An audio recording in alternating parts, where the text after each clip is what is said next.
Allez, à toi, Benjamin et Antoine. C'est parti. La roulette russe, le dé est lancé.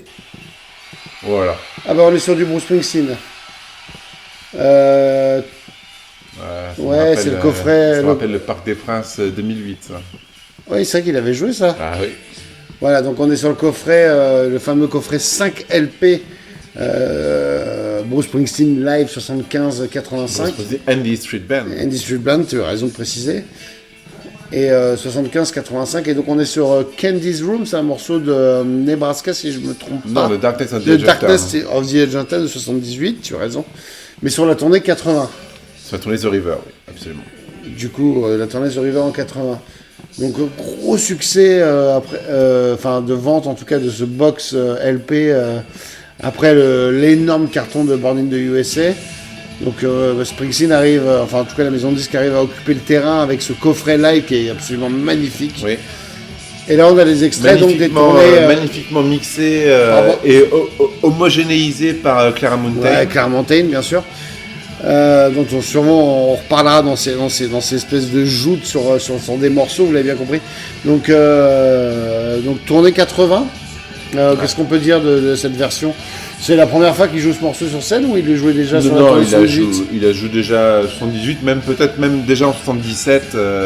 Sur les comme on le sait, le creux à cause de la maison de disques, etc. À cause de son contrat avec son manager, surtout oui, effectivement, où il n'est pas autorisé à enregistrer, mais où du coup pour compenser, il est sur scène. Et donc oui, ça fait Candy's Room fait partie de ces nombreuses chansons composées et qui finalement font le final cut des 10 titres qui sont retenus pour Darkness on the Edge of Town.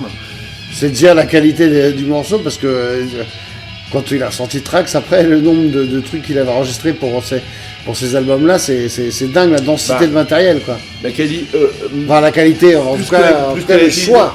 La cohérence par rapport à ce qu'il voulait sortir au moment de Darkness, c'est plus ça qui est intéressant, c'est que les morceaux qu'il a rejetés, c'est pas forcément parce que les morceaux étaient plus faibles. Je suis bien d'accord. Parce qu'ils ne correspondaient pas à sa vision qu'il avait pour ce disque-là. Ouais, bien sûr, sa vision à un moment où il fallait le sortir. Donc c'est ce qui est très relatif. Hein, c'est sa subjectivité du moment qui a décidé en fait de garder 10 titres parmi la pléthorie de morceaux qu'il enregistre pendant toute cette période. Et puis c'est le morceau aussi ça faisait 3 ans qu'il n'avait rien sorti en fait. Exactement. Et donc cette tournée 80, puisqu'on est sur une version live, donc on va un peu... je vais te poser un peu des questions sur cette tournée. C'est une grosse tournée américaine, mais qui passe pas par l'Europe, me semble-t-il. Si, bien sûr. Ah bah si, c'est la première tournée européenne de Springsteen. Ah oui, donc il y aura une date en France. Mise à part, à Saint-Ouen. Ah oui, le fameux truc dont on n'a jamais vu aucune image et aucune archive, putain. Il joue à Saint-Ouen, mais à Saint-Ouen en 81,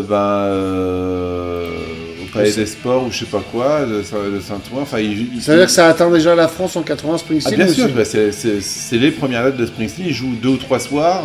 Ouais, donc d'accord. Je pensais vraiment que c'était Born in the USA qui le... Il fait Wembley Arena ça m'étonne pas, à Londres. Et d'ailleurs, ça a donné l'occasion d'une publication live officielle dans la fameuse série des archives de Springsteen. Springsteen, il régale les fans. Et donc, il fait sa première tournée européenne de Springsteen, c'est celle-ci. D'accord, oui, donc ça revient. Hormis le concert, bien sûr, en Angleterre, à la North Smith, qui est publié. Écoute, Candy's Room, rien à ajouter là-dessus. On pourrait ajouter beaucoup de choses. Un album Trax qui rejoue un peu quand même de temps en temps aujourd'hui, ou pas? Enfin, aujourd'hui, en tout cas, bien sûr. À l'époque où il y avait encore le droit de faire des concerts. Bien sûr, non, ça reste toujours un titre un petit peu surprise qui peut être ajouté à la setlist, disons, au squelette normal de la setlist. Enfin, Springsteen s'organise comme ça.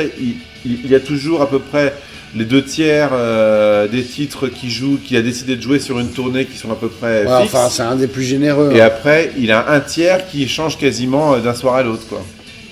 C'est à peu près comme ça que ça se passe. Donc voilà pour ce Candy's Room sur ce box set live 75-85 de Bruce Springsteen and the Street Band, comme tu m'as bien demandé de le préciser. Voilà. À tout à l'heure.